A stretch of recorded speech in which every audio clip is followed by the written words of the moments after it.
Hello friends, अस्सलाम वालेकुम। सबसे पहले तमाम दोस्तों को एडोब फोटोशॉप एडवांस कोर्स में खुशामदीद।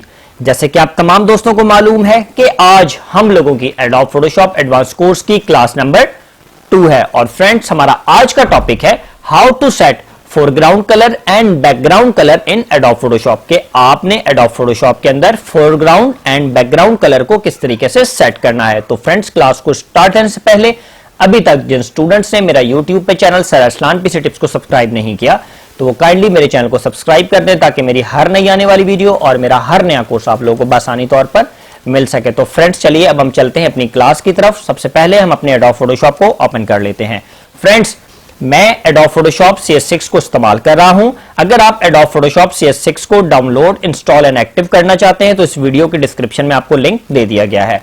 और अगर आप मेरी इस ट्रेनिंग को प्रॉपर ज्वाइन करना चाहते हैं और सर्टिफिकेट लेना चाहते हैं तो इस वीडियो के डिस्क्रिप्शन में आपको रजिस्ट्रेशन फॉर्म दे दिया गया है, आप उससे अपनी रजिस्ट्रेशन करवा सकते हैं। फ्रेंड्स, तो चलिए अब हम चलते हैं अपनी क्लास की तरफ। हमारा आज का जो टॉपिक था उसमें हमने डिस्कस करना है कि आपने फोरग्राउंड कलर को एंड बैकग्राउंड कलर को किस तरीके से चेंज करना है। फोरग्राउंड कलर और बैकग्राउंड कलर क्या चीज है। आप लोगों के सामने लेफ्ट साइड पे टूल बॉक्स है। इस टूल बॉक्स में आप एक जगह पर देखेंगे आपको दो कलर बॉक्स दिखेंगे। पहला कलर बॉक्स ये रहा और दूसरा कलर बॉक्स आपके सामने ये है।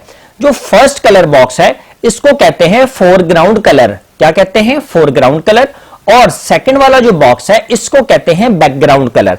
पहला वाला फोरग्राउंड कलर है, दूसरा वाला बैकग्राउंड कलर है। इनमें से आप किसी भी कलर के ऊपर क्लिक मारेंगे, जैसे कि मैं ऊपर वाले बॉक्स फोरग्राउंड कलर के ऊपर डबल क्लिक मारूंगा तो आपके सामने कलर पिकर का एक बॉक्स खुलेगा। यहां से आप अपनी मर्जी का कलर चूज कर सकते हैं। मिसाल के तौर पर ब्लैक ले सकता हूं, ग्रे ले सकता हूं, या इसमें से जो भी कलर आपको नजर आ रहा है आप अपनी मर्जी के मुताबिक सिलेक्ट कर सकते हैं। अगर आपको आपका कलर यहां पर नहीं मिल रहा तो इसके आप राइट साइड पे देखें, यहां पर एक कर्सल सा बना हुआ है। आप इस कर्सल को ऊपर और नीचे करेंगे तो आपको काफी ज्यादा कलर मिलेंगे। मिसाल के तौर पर मैं यहां से ऊपर करता हूं और ये देखें यहां से ऊपर कर रहा हूं और नीचे, तो यहां पर मिसाल के तौर पर मुझे पिंक कलर चाहिए तो मैं यहां से पिंक कलर को सिलेक्ट करके ओके करता हूं तो आप देखेंगे जो फोरग्राउंड कलर है यहां पर पिंक कलर हो गया है। ये अभी सिर्फ सिलेक्ट हुआ है, किसी चीज पर अप्लाई नहीं हुआ। इसी तरीके से हम बैकग्राउंड कलर की बात करते हैं। यहां पर बैकग्राउंड कलर इस टाइम येलो है। अगर आपने बैकग्राउंड कलर को चेंज करना है तो आप इसी तरीके से बैकग्राउंड कलर के बॉक्स पर डबल क्लिक मारेंगे, यानी कि सेकंड वाले बॉक्स पर डबल क्लिक मारेंगे तो आपके सामने उसी तरीके का एक कलर बॉक्स दोबारा से ओपन हो जाएगा।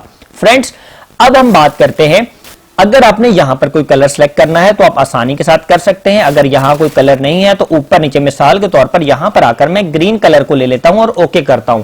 अब फ्रेंड्स, आपने फोरग्राउंड कलर जो सिलेक्ट किया वो किया पिंक और बैकग्राउंड कलर जो आपने सेट किया वो किया आपने ग्रीन। अब अगर आप अपनी किसी डॉक्यूमेंट विंडो पे किसी भी जगह पर इस कलर को अप्लाई करना चाहते हैं तो आपने किस तरीके से करना है। सबसे पहले मैं फाइल पर आता हूं, फाइल में आने के बाद न्यू पर क्लिक करूंगा और न्यू पर क्लिक करने के बाद यहां पर एक फोटो साइज पेपर ले लेता हूं। मैं अभी सिर्फ मैं आप लोगों को समझा रहा हूं। एडोब फोटोशॉप में कलर को अप्लाई करने के लिए दो ही तरीके हैं, इसके अलावा कोई तरीका नहीं है और वो आज मैं आपको दोनों तरीके बता दूंगा। पहला तरीका, अगर आपने फोरग्राउंड कलर को किसी जगह पर अप्लाई करना है, मिसाल के तौर पर ये डॉक्यूमेंट विंडो है, इस डॉक्यूमेंट विंडो के ऊपर आप फोरग्राउंड कलर को अप्लाई करना चाहते हैं तो आप अपने कीबोर्ड से Alt प्लस बैक स्पेस की की को दबाएंगे तो आपका फोरग्राउंड कलर अप्लाई हो जाएगा। फोरग्राउंड कलर आपने पिंक रखा था। अब आप जब जब किसी भी जगह पर, मिसाल के तौर पर मैं फाइल में आता हूं और एक न्यू विंडो ले लेता हूं, न्यू विंडो ली, यहां पर मैं फोटो साइज एक और ले लेता हूं, ठीक है, ये भी व्हाइट है। देखिए यहां पर पिंक हुआ है और यहां पर अभी व्हाइट कलर है। जब जब मैं Alt बैक स्पेस दबाऊंगा तो मेरा जो कलर है वो पिंक होगा, चाहे किसी भी चीज पर करना है। लेकिन जब मैं कंट्रोल बैक स्पेस दबाऊंगा तो मेरा नीचे वाला कलर यानी कि बैकग्राउंड कलर जो है वो अप्लाई होगा। अब मैं फॉर एग्जांपल इस शीट के ऊपर बैकग्राउंड कलर करता हूं, मैं यहां पर कंट्रोल बैक स्पेस करूंगा तो मेरा बैकग्राउंड कलर अप्लाई हो जाएगा। अब मैं पहली वाली शीट पे वापस आ जाता हूं। यहां पर आप चेक करें, मैंने जो बैकग्राउंड कलर ग्रीन था मैं ग्रीन के बजाय यहां से ले लेता हूं ब्लू। मैंने इस ब्लू को लेकर ओके किया। अब मैं कंट्रोल बैक स्पेस दबाऊंगा तो जो मेरा बैकग्राउंड कलर है वो ब्लू हो जाएगा।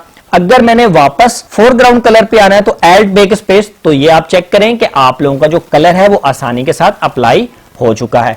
फ्रेंड्स अब मैं आपको कलर के बारे में थोड़ी सी मजीद डेफिनेशन देता हूं।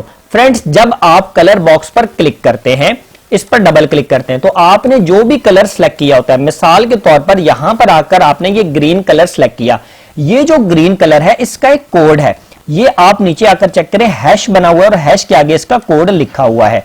ये जो कोड है आप अपने पास सेव कर सकते हैं। मिसाल के तौर पर कल को आप एडोब फोटोशॉप को बंद कर देते हैं या कुछ टाइम के बाद आपको एडोब फोटोशॉप में वही कलर चाहिए जो आपने पहले इस्तेमाल किया था, या किसी चीज पर आप उस कलर को इस्तेमाल कर चुके हैं, आपको वही कलर की जरूरत है, तो इस कलर को आप यहां से कॉपी कर ले। जैसे कि मैं आपको समझाता हूं, ये जो पिंक वाला कलर है, ठीक है, इस पिंक कलर के मैं यहां पर आकर ग्रीन कलर को सिलेक्ट कर लेता हूं और ये ग्रीन कलर का जो कोड है मैंने अपने पास कॉपी कर लिया, कंट्रोल सी से मैं कॉपी कर लेता हूं और ओके करता हूं। ठीक है, अब यहां पर ग्रीन कलर हो गया, मैं यहां से इस कलर को ब्लैक कर देता हूं। अब ओके, अब देखें मैंने यहां पर ब्लैक कर दिया। अगर मुझे वापसी उस कलर पर, ग्रीन कलर पर आना है तो कैसे आना है, मैं इस पर डबल क्लिक करूंगा। अब देखें जी, मैं उस ग्रीन कलर पे जाऊंगा तो कंफर्म ग्रीन कलर नहीं होगा, थोड़ा बहुत फर्क आ जाएगा।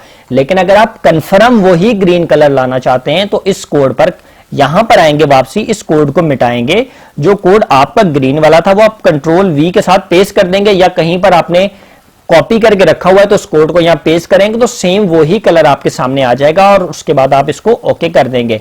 ये रूल फोरग्राउंड कलर के लिए भी है और बैकग्राउंड कलर के लिए भी है। फ्रेंड्स आज की इस क्लास के अंदर हम लोगों ने सीखा कि आपने फोरग्राउंड कलर और बैकग्राउंड कलर किस तरीके से चेंज करना है। फोरग्राउंड कलर जो है वो अल्टर बैकस्पेस के साथ चेंज होता है और आपका जो बैकग्राउंड कलर है वो चेंज होता है कंट्रोल बैकस्पेस के साथ। फ्रेंड्स अब मैं आप लोगों को एक टेक्स्ट ऐड करके दिखाता हूं। सबसे पहले एक छोटी सी आपको नॉलेज देता चलूं। आप लोग देखेंगे राइट साइड पे आप लोगों के पास नीचे एक लेयर्स चल रही हैं, आप लोगों के सामने क्या चल रही है, लेयर्स। मैं इसको, और इस लेयर पे एक लॉक सा लगा हुआ है, सबसे पहले मैं इसको डबल क्लिक मार के ओके करता हूं तो इसका जो लॉक है वो हट जाएगा। फ्रेंड्स सबसे पहले मैं यहां पर एक टेक्स्ट लिखता हूं। जैसे ही मैंने टेक्स्ट लिखा, सबसे पहले मैंने टेक्स्ट का बॉक्स लिया। अब देखें मैं जब टेक्स्ट लिख रहा हूं तो यहां पर कलर कौन सा सिलेक्ट हुआ हुआ है, यहां पर ग्रीन कलर सिलेक्ट हुआ हुआ है, तो जो आपकी टेक्स्ट की वर्डिंग होगी वो ग्रीन होगी, ऐसा नहीं है कि वो ब्लैक लिखेगा। यहां पर अगर आप कलर कर दें, यहां पर कलर अगर आपने आके ब्लैक किया और ओके किया तो आपका कलर ब्लैक राइटिंग में लिखेगा। मैं यहां पे टेक्स्ट बॉक्स में आता हूं और यहां पर क्लिक करता हूं। जैसे ही मैंने क्लिक किया, अब अगर मैं टाइप करता हूं, मिसाल के तौर पर मैं लिखता हूं ALT आल्ट और प्लस, ठीक है, मैंने आल्ट और प्लस लिखा। अब मैंने यहां पर दोबारा से आया अपने फोरग्राउंड कलर में, मैं दोबारा से फोरग्राउंड कलर में आया और मैंने यहां से येलो कलर कर दिया और ओके कर दिया। अब इसके आगे मैं कलर को चेंज करने के बाद लिखता हूं, तो मैं यहां पे क्या लिख देता हूं, BACKSPACE अल्टर बैकस्पेस। तो देखें जी, आपने कौन सा कलर अप्लाई कर रहे हैं इस टाइम, आप इस टाइम है फोरग्राउंड कलर वाला। हमेशा आपका टेक्स्ट के ऊपर फोरग्राउंड कलर जो सिलेक्ट होता है वो काम कर रहा होता है, समझ आई। अगर आप इस पूरे को सिलेक्ट करेंगे, वो आपने किस तरीके से करना है, मैं सबसे पहले यहां अपने माउस पर क्लिक करता हूं तो इसकी सिलेक्शन खत्म हो जाएगी। जब सिलेक्शन खत्म हो जाएगी तो अगर मुझे इसको सिलेक्ट करना है तो मुझे दोबारा से टेक्स्ट टूल पर आना होगा। मैं इस टेक्स्ट टूल पर क्लिक करूंगा और इसके बीच में कहीं पे भी क्लिक कर दूंगा। क्लिक करने के बाद मैं इस पूरे को इस तरीके से सिलेक्ट कर लूंगा। अब अगर मुझे इसका पूरे का कलर चेंज करना है, मैं चाहता हूं ये नीचे वाला कलर आ जाए या कोई और कलर आ जाए, तो मैं इस पर डबल क्लिक करूंगा, कलर अपनी मर्जी के मुताबिक सिलेक्ट करूंगा और ओके करूंगा, तो आप देखेंगे जो आपका कलर है वो चेंज हो चुका है, जो भी कलर आपने रखा। फ्रेंड्स अब हम बात करते हैं इसी तरीके से एक और चीज। सबसे पहले मैंने जो आपको एक की बताई वो अल्टर बैक स्पेस कौन से कलर की थी। अल्टर बैक स्पेस का मतलब है कि आपने फोरग्राउंड कलर चेंज करना है। एक बात और, अब सबसे पहले आप राइट साइड पे देखें, आपके पास दो लेयर्स होगी। पहली लेयर जीरो है और उसके बाद एक लेयर पर हमने टेक्स्ट लिखा हुआ है। फ्रेंड्स अब हम बात करते हैं, आप लोगों के सामने मैं एक टेक्स्ट और ऐड करता हूं। जैसे कि मैं यहां पर आता हूं टेक्स्ट और यहां पर क्लिक मारता हूं, तो अब ये जो काम हो रहा है ये तीसरी लेयर पर हो रहा है। पहली लेयर जो थी यहां पर उसमें हमारे पास कलर हुआ है, दूसरी लेयर के ऊपर हमने आल्ट प्लस बैकस्पेस लिखा हुआ है और जो तीसरी हमने टेक्स्ट बॉक्स लिया उसके ऊपर भी हम तीसरा टेक्स्ट लिख रहे हैं। जैसे कि मैं आपको बता रहा हूं, control CTRL plus backspace BACKSPACE। ये जो दोनों शॉर्टकट कीज हैं